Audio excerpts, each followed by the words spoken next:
Hello, I'm Marc Cuevas, and welcome to New Media Weekly. Today I'm speaking with Jyl Ferris, creator of Cooking for Bachelors. Without having a YouTube channel that has 1 million views, how were you able to create the viewership? Exhaustingly. Well, basically, it's just putting yourself out there, like you're saying, campaigning.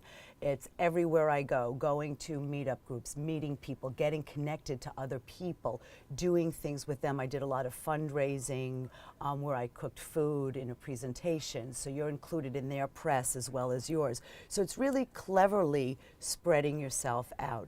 And we have had a YouTube channel. It just had been limited for a while because I wanted to draw more attention to Cooking for Bachelors TV. You know, we're also, like I said, we're on another 5 sites that I upload to, and I've seen my videos on about 50 other sites across the internet. What are some of the sites that people could find your media on? Wow. Well, Vimeo, Vidler, Howlcast, Daily Motion. Okay. And then there's a lot of AOL and Yahoo. There's a lot of overseas. There's a couple of, like one India. There's Kitchen Society. There's the foodbible.net. There's quite a few. It seems that's an impressive array of sites, and they get everything new as you put it out. Some of them do. Right now I'm concentrating on YouTube and my own site. Okay. How often do you debut new media? How often new recipes? Maybe weekly, bi-weekly. Bi-weekly. How many episodes do you have grand total on? Well, right now we have 98 on Cooking for Bachelors TV, and we have, I think, about 101 or 102 on YouTube. Wow. How long have you been doing Cooking for Bachelors? That's a Well, we have a secret, actually. The secret is in the editing. Basically, we gang up a lot of our shots. Oops, maybe I shouldn't be saying this. We gang up a lot of our shots, so I have a lot of content that's just backlogged. Okay. How long have you been doing? 3 years. Okay. That's a fair clip of episodes in 3 years. Yes, and most of them were shot in 3 weekends. That's a lot of cooking. Yes, with a production company, I've done also a lot of shoots myself. Beyond the engaging and what the politicos used to call pressing the flesh, what else do you feel has been key in engaging your audience?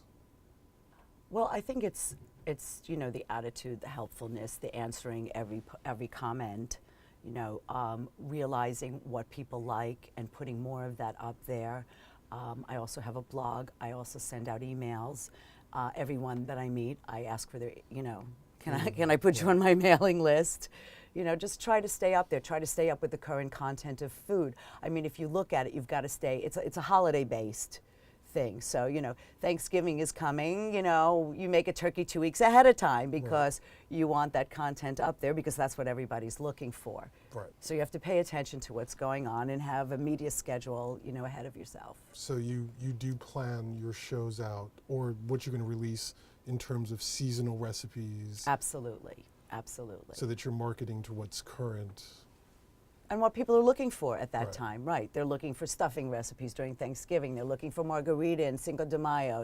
They're looking for barbecue, on July 4th. So this is what you got to give them. Who's been your favorite guest to have on? Oh, well, I've got a burlesque dancer called Anita Cookie. Hi, I'm Jyl Ferris. This is Cooking for Bachelors, and it's Sunday. So you know what that means. Football. Woohoo! And here's my cheerleader, Anita Cookie. Hi, everybody. And she's absolutely adorable. She joined me for a Football Sunday episode where she made her sweet and spicy saucy sauce, and for a wine show where we just let her take control. Sounds like a lot of fun. Yes. Do you have any plans for guests in the future? So anybody you can...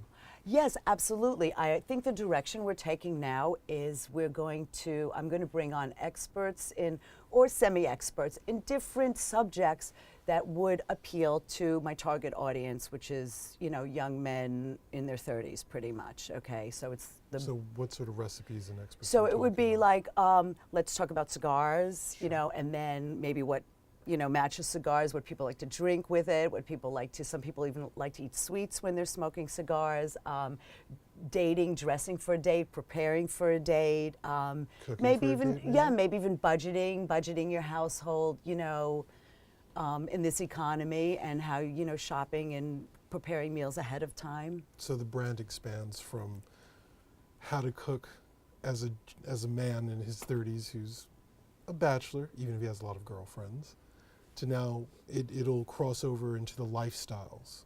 Yes. And this allows for expanded branding on your part.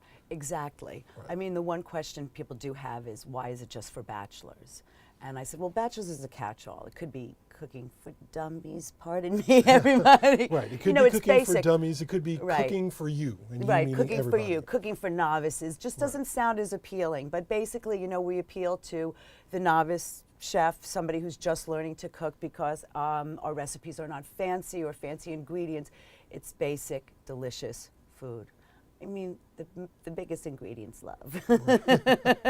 That is the secret ingredient to all great cooking. Yes, that's the secret ingredient. That is the secret. What's next? You're expanding the branding. What's next for cooking for bachelors? Well, I think what's next is I also would like to do a travel series. I would like to connect with sponsors for product placement. I think that's going to be something that I've already had liquor brands, cheese company, a company that says a beer making kit, that have Cuisinart, that have given me merchandise to display. And now that my audience is growing, I have the clout to say, okay, we're reaching a much bigger audience. Show me the money. And I'm also interested in doing some traveling and showing food and culture across the world.